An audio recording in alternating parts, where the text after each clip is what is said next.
in high school or college stage or something like that, we only raised partners major suit with support was considered 3 cards or more. We didn't make a distinction between 4-card support and 3-card support. And we only had 3 ranges. We had a minimal raise, maybe about 6 to 10, a bad 10. We had a limit range, which was like a good 10 to 12. And then with game forcing strength, we did another way. So this chart, which has like 8 bids in it, 4 for 4-card support or more, and 4 for 3-card support, has 8 bids. If we had done this, say, in 1975, it would just be a column, 1 column with 3 spaces, okay, instead of 8.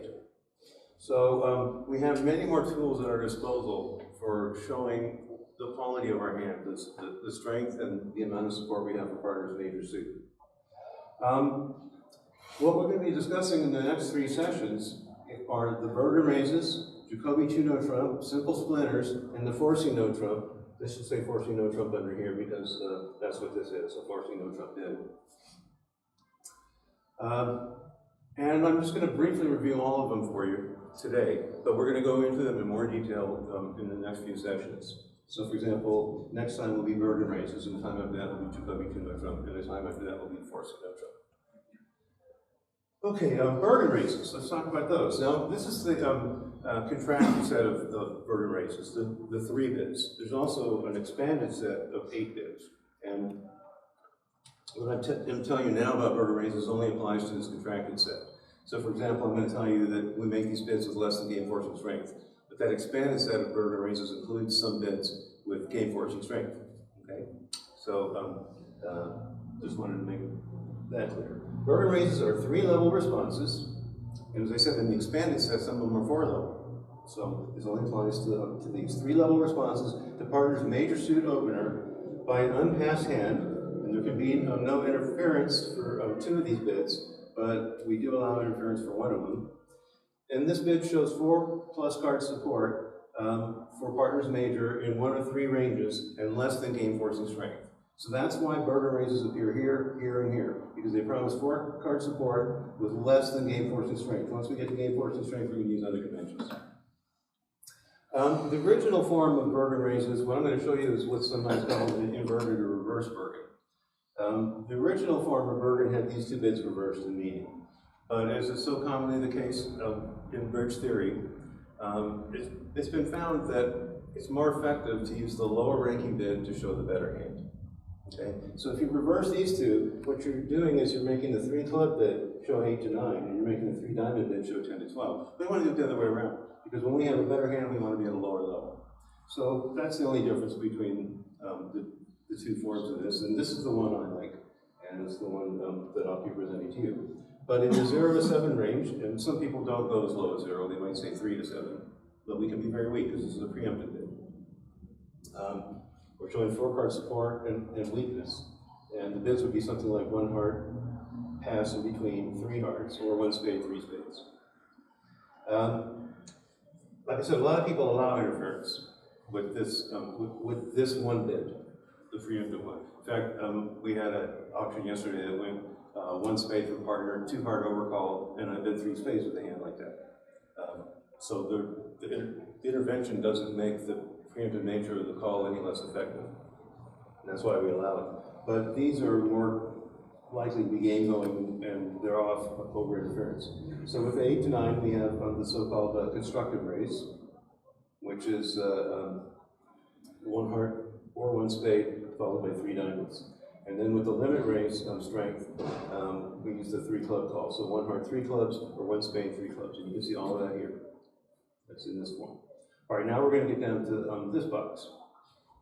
When we have game forcing strength in 4-card or better support, we'll use the Jacobi 2 no trump if our hand is balanced or semi-balanced. And let me review for you what those terms mean. A balanced hand is a hand with at most 1 doubleton and no singletons or voids. So the shapes that fit that description are 4, 3, 3, 3, 4, 4, 3, 2, and 5, 3, 3, 2. Those are the 3 balanced hands. When we have an unbalanced hand, which is when we have an unbalanced hand, we use the splinters instead. The semi-balanced hands will also be Jacobi 2 no trump calls. And when it's a semi-balanced hand, is a hand with 2 or more double tens and no singleton or void. So now we're talking about 5-4-2-2 shape. Hello. 5-4-2-2 shape, 6-3-2-2 shape, and 7-2-2-2 shape. Okay, so with any of those shapes, we can give partner a Jacobi 2-note trump call. Wouldn't it be nice to have 7 card support? 7-2-2-2? Because that's what it has to be. Your double tens are your partner's major, otherwise you're not using Jacobi. And one thing to know about this is that all bids below 4 are the major or 4 or 6. So if the bidding the 1 heart, 2-note trump, we're committed to 4 hearts. We don't stop before 4 hearts. So if I have to make one of these bids along the way, that's a forcing bid. You don't get it past that. You have to keep going. Okay, so 2-note trump responds by an unpassed hand, a balanced or semi-balanced unpassed hand, after partner's major suit opening with no interference. And here's a brief summary of what we're going to be talking about. This is the menu of responses. It's prioritized. If you can do this one, you do it. If you can't do this one, but you can't do this one, you do it. And if you can't do either of these, you pick one of these. Okay, so the first 3-bid value opener, let's say I've opened the bidding on 1 heart, and you said 2-note trump. If I have a good second suit, 5 cards or longer, and when I say good to the top 3 honors, you go ahead and bid that suit at the 4 level. So in this case, if I had a good 5-card diamond suit to go with my hearts, the bidding would go 1 heart, 2-note trump, 4 diamonds. On the other hand, if you don't have that, but you have shortness, you know, singleton or a void somewhere, go ahead and bid that suit at the 3 level. So let's suppose you had a singleton diamond. The bidding would go 1 heart, 2-note trump alert, 3 diamonds. I have a singleton or a void in diamonds. That's a splinter. A splinter is any time when we bid a suit, what we mean is it's short. And if we can't do either of these, we either rebid our major at the 3 or 4 level, or we bid 3-note trump. And you'll notice the structure here is that as the hands get stronger, the response gets lower, just like we were talking about before. So with a minimum opening bid, after 1 heart, 2-note trump, we just jump to 4 hearts. Principle of fast arrival, showing weakness. But with this slightly stronger hand, an intermediate strength opening bid, we're going to show that with a 3-note trump call. Now, what I want you to notice here is that 3-note trump is not to play. There's no interest there in note trump. That's just saying that my 1 heart opening bid was in the 16 to 18 point range, and you are forced to continue bidding. And likewise, when I have the strongest 1 level opening bid, 1 heart opening bid, I will bid 3 hearts to show you that. We're saving room. This is the hand we're most likely to do the slam. Yeah, but. So are you talking then, when you get down to a 3-heart bid like that, an invitation to slam? Well, this whole system is based on the idea that we're investigating slam. Okay, because as soon as the bidding goes 1 major, 2-note trump, we're going to game. Right. So why are we doing any other kind of bidding? Because there might be a slam. Okay. And that's why we want to show a good 5-card suit, because we're looking for suits that can produce tricks. All right, so that's the Jacobi 2-note trump. The simple splinters are also for 4-card support with game force and strength, but now with the unbalanced hand. You have a singleton or void. And what we do is we make a double jump shift into the short suit. What we're doing with all of that, a double jump shift. Now, what's a shift? 1 heart, 2 clubs. Okay, what's a jump shift? 1 heart, 3 clubs. What's a double jump shift? 1 heart, 4 clubs. Okay, so all of these bids here are double jump shifts. And for 1 heart, the possibilities are 3 spades, 4 clubs, or 4 diamonds to show shortness in spades, clubs, or diamonds, respectively. And when our suit is spades, the 3 splinter bids are 4 clubs, 4 diamonds, and 4 hearts. Once again, they show 4-card support for the spades, game force and strength, and shortness in the splinter suit. And we might do that with a hand like this. Okay, when the partner has open hearts or spades, we have 4-card support and game force and strength. And with shortness and clubs, if partner opens 1 heart, we bid 4 clubs to show this hand. And partner will then decide whether he or she has more interest in slam. We'll talk in more detail about the value of splinters and why we care about that kind of thing, how it helps us avoid duplication of values. And then finally, we'll talk about the forcing no trump. Now, what I want to say on the subject of forcing no trump is that it is a bigger topic than what we're doing right here and now.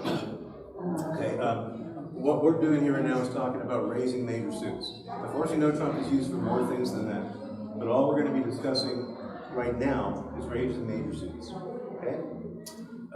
When we talk about this subject in a couple of sessions, I'll give you some of the other uses for this bit. But in any event, the forcing of one no trump is a one no trump response to partner's major suit opening bid with 3-card support. This part is not necessary in those other usages, but for our purpose today, we're always going to be showing 3-card support with the forcing no trump.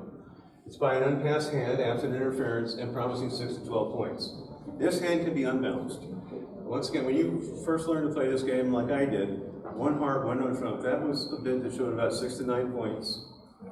It denied support, denied 3-card support, and the hand couldn't have a void in it, for example, or a singleton. This is altogether different. Now we'll get to a little bit of this bridge theory. Why all the fuss about majors? Why is there so much attention paid to majors? I don't know if you recall, but when we talked about even minor suit opening bids, what's your first priority when partner opens, say, a diamond? Show a 4-card major, or longer if you have it, right? And if you can't do that, what's your next priority? Bid no trump, if that looks right, and it's the right shape. And only when nothing else is possible do you settle for a minor suit. And that status of majors over no trump over minors is an important concept. So why all this fuss about the majors? It's in the scoring and the fact that about 2 out of 3 times, if you have an 8-card or longer fit, and you have a choice of either playing in that suit or no trump, 2 times out of 3 you'll make an extra trick. Not always. Sometimes you make the same number of tricks. But, and let's look at the scoring. Let's suppose we have an 8-card major suit fit. We somehow discover we also have an 8-card minor suit fit. And maybe we have all the suits stopped. And we have a choice then of playing in heart, since whatever our major suit is, or in no trump, or in the minor suit. The reason, if we're going to make an extra trick, let's say we can make 9 tricks in our major, we'll score 140. If we make 9 tricks in our minor, we're only going to get 110.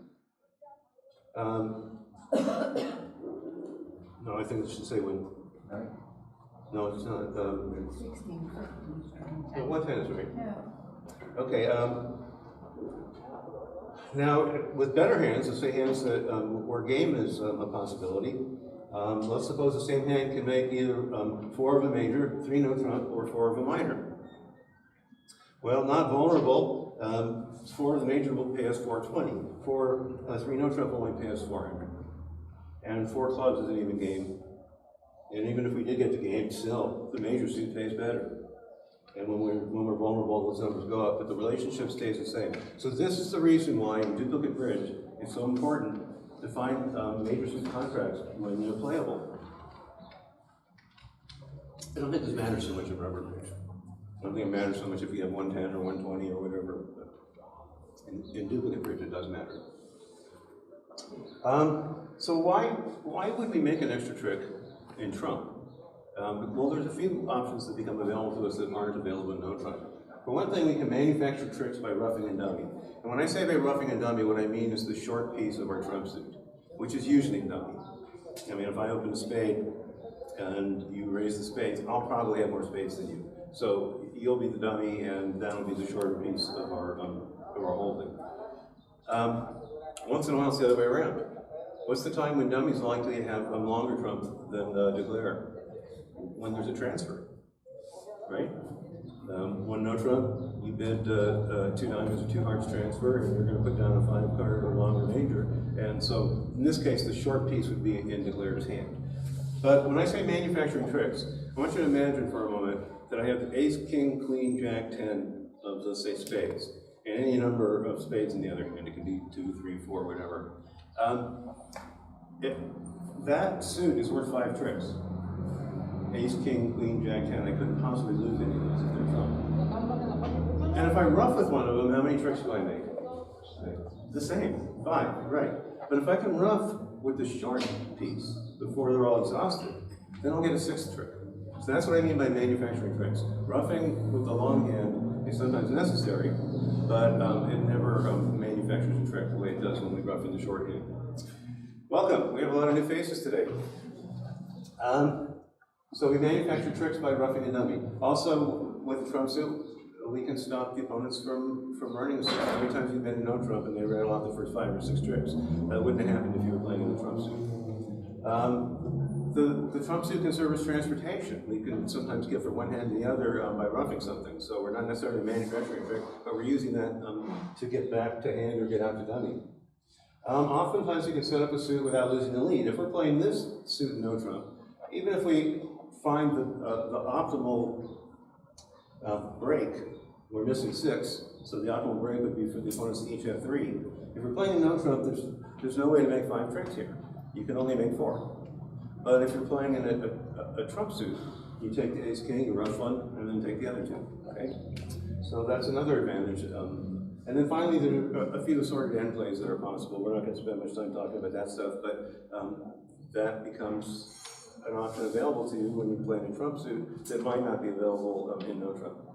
In no trump, you can still do things like squeezes, but there's a play called strip and end play that really requires both hands have a trump, and you force partner to either lean into your tennis or give you a rough and a slough, and you can't do that in no trump.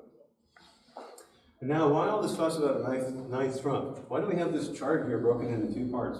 Why is that so important? 9 trump is much better than 8 trump. You've probably heard of the golden fit, 8 card fit. Well, this is platinum. You know, it's better than the golden fit. And here's why. Here's an 8 card fit, and look at this, here's a 9 card fit. The big difference here, I cannot bring home this suit without losing a trick. I must lose a trick to either the queen or the jack, or even if the queen jack falls doubles, then somebody's got a 10 that's guarded. Also, it's going to be hard for me to pull trump and still have trump and dummy, right? Because I need to pull 3 rounds of trump. Maybe you want to rough something in a side suit before you exhaust all your trump and dummy. Well, there's a risk, if there's still outstanding trump, of getting over-roughed. So you have a choice between either trying to get away with that or pulling trump and giving up on that. But with a 9th trick, with something like this, you're going to have a much easier time with that. Here's why. Number 1, we may drop the queen doubleton, which we'll do about 41% of the time.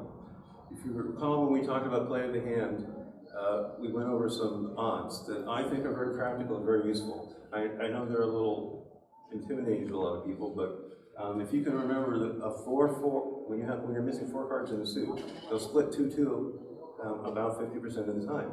They'll split 3-1 about 41% of the time, and 4-0 about the other 9% of the time. So that's good to know. We'll drop the doubleton queen about 41% of the times that they split 2-2. And furthermore, even when they split 3-1, we'll still have a trump left in dummy after we pull 3 rounds of trump, unless they break 4-0, okay, which I said happens 9% of the time. So 91% of the time you get a more favorable break than that. So this is just very, very useful. It makes games more likely to come home. It makes slams more likely to come home. So we focus a lot of energy on telling the partner the difference between 3-card support and 4-card support or greater. And we focus a lot of energy on finding major suit fits. Okay, that's it for today.